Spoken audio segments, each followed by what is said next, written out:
Dialogue between North Korea and the U.S. is the only sensible way to deal with the threat of Pyongyang's nuclear ambitions.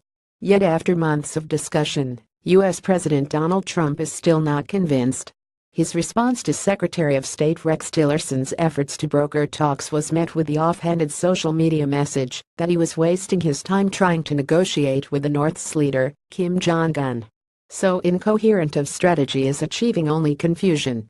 The U.S. was behind toughened economic sanctions imposed by the UN Security Council after North Korea's latest nuclear and missile tests. China, being the North's closest ally, is under constant American pressure to lessen its trade and business links. Trump has also resorted to poking fun at Kim, who he refers to in Twitter messages as Rocket Man, and has raised the possibility of military action.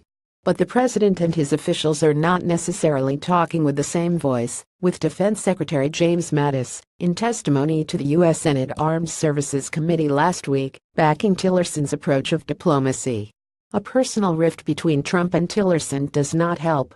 North Korean missile tests threaten civil aviation, warns UN. North Korea was among the issues discussed by Tillerson during meetings in Beijing with President Xi Jinping, Foreign Minister Wang Yi and State Councilor Yang Jiechi. The talks were preparation for Trump's visit next month. China's position is clear: there are limits to how far it is prepared to go with sanctions for fear of causing a collapse of Kim's regime, and military action is not an option. Diplomacy has repeatedly been put forward as the best way forward. Tillerson has explained the U.S. approach as being a combination of sanctions and diplomatic pressure to force nuclear disarmament. But comments from Trump and other officials about military options and threatening and disparaging remarks aimed at Kim only undermine his efforts.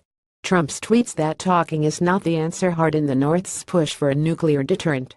Kim is also surely mindful of the downfall of Libyan leader Muammar Gaddafi, who was killed by rebel fighters after being forced from power following a militant uprising and airstrikes by the U.S. and its allies, despite a deal to give up his nuclear program in return for economic integration with the West.